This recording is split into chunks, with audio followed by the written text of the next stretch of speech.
എന്താപ്പ ചെയ്യാ കൂടിന്റെ പണി ഇങ്ങനെ കിടന്നാല് മഴയായിട്ട് നിർത്തിച്ചാവുന്നു. അസ്സലാമു അലൈക്കും. എന്താ രണ്ടാളും കൂടി ഇങ്ങനെ പറയണേ? ഒന്നുമില്ല, ഞങ്ങൾ ഈ ഇടിയും മഴയും എല്ലാം കൂടി ഇപ്പൊ ഈ റോഡ് പണി കഴിയാത്തതും അതൊക്കെ ഇങ്ങനെ പറയുന്നു. ഇരിക്കടാ. എന്താ ഇന്നലത്തെ ഇടിയില്ലേ? നമ്മടുത്തെ അമീദിന്റെ അടുത്തും കാദറിന്റെ അടുത്തൊക്കെ മോട്ടറും ഫാനൊക്കെ പോയി. നമ്മളാ സെയ്തിൻ്റെ മീറ്റർ ബോർഡും മെയിൻ സ്വിച്ചും എല്ലാം കൂടി പൊട്ടി തെറിച്ച് ആകെ നാശമായി. അല്ല, അതൊക്കെ അങ്ങനെ പോയാല് KCB നന്നായിട്ട് വരില്ലേ? അത് മീറ്ററും സർവീസ് വയറൊക്കെ ഒരു മാറ്റി കൊടുത്തേക്കണേ. പിന്നെ ഇപ്പോ സാധനങ്ങൾ കിടന്നതിന് വേറെ നിവൃത്തിയില്ലല്ലോ. നമ്മളെ സെഫീക്കല്ലേ വരുന്നത്. സെഫീക്ക് ഇപ്പൊ 2 ദിവസം എല്ലായിട്ടും കുഴിയിരുന്നിട്ട് ഓരോടഞ്ഞപ്പോ എന്തൊക്കെ പോയിക്കളെന്ന് ആൾക്കാർ. അസ്സലാമു അലൈക്കും. വലൈക്കും അസ്സലാം വറഹ്മത്തുള്ളാഹി വബറകാതുഹു. എല്ലടാ ഇയ്യ് എങ്ങോട്ടാ പോണേ? ഞാൻ നമ്മളെ പെയിന്റ് അടിക്കണ ഷെരീഫിനെ തെരഞ്ഞു പോവാ. ഓനെ കണ്ടീ നിങ്ങള്? ഓന് പണി കഴിഞ്ഞിപ്പാണ്ട് പോയല്ലോ. അവിടെ പെയിന്റിംഗ് ഒക്കെ കഴിഞ്ഞതല്ലേ? പെയിന്റിംഗ് ഒക്കെ കഴിഞ്ഞാണ്. ഇപ്പൊ കുടിയിരിക്കലിന് വേണ്ടിട്ട് ഫിനിഷ് ചെയ്തിട്ടേനാണ്. പിന്നെ കുടിയിരിക്കലിന്റെ അന്ന് ഈ കുട്ടികള് നന്നായിട്ട് അത് ആകാണ്ട് ചളിയാക്കിയിട്ട് ഒരു കഥ ആക്കിയിരിക്കണം. അത് നോക്കണ്ട, അതിപ്പോ എല്ലായിടത്തും ഉണ്ട്. ഈ കുട്ടികളാവുമ്പോ അങ്ങനെ തന്നെയാണ്.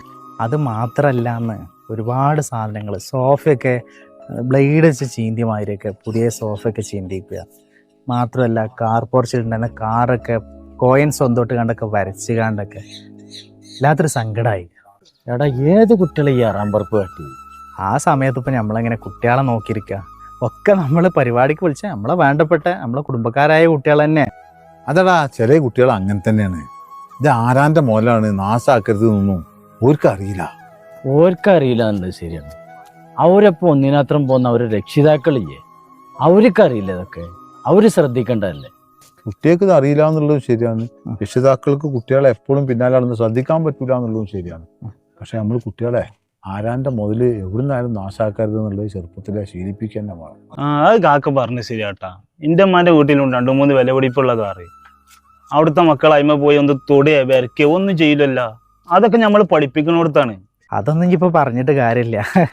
എന്നായിക്കോട്ടെ, ഞാൻ പോട്ടെന്നാല്. ശരി കേട്ടാ, ഓക്കെ. വീടും വാഹനങ്ങളും ഒക്കെ ഒരു മനുഷ്യായുസ്സിലെ വലിയ സ്വപ്നങ്ങളാണ്. തുടക്കത്തിൽ തന്നെ അതിനൊരു പോറലേൽക്കുക എന്നത് വല്ലാത്ത ഒരു നിസ്സഹായാവസ്ഥയാണ്. ഇത്തരം സന്ദർഭങ്ങളിൽ വികൃതി കാണിക്കുന്ന മക്കളെ രക്ഷിതാക്കൾ ശ്രദ്ധിച്ചു കഴിഞ്ഞാൽ ഒരു പരിധിവരെ ഇതിനൊക്കെ സഹായകരമാവും.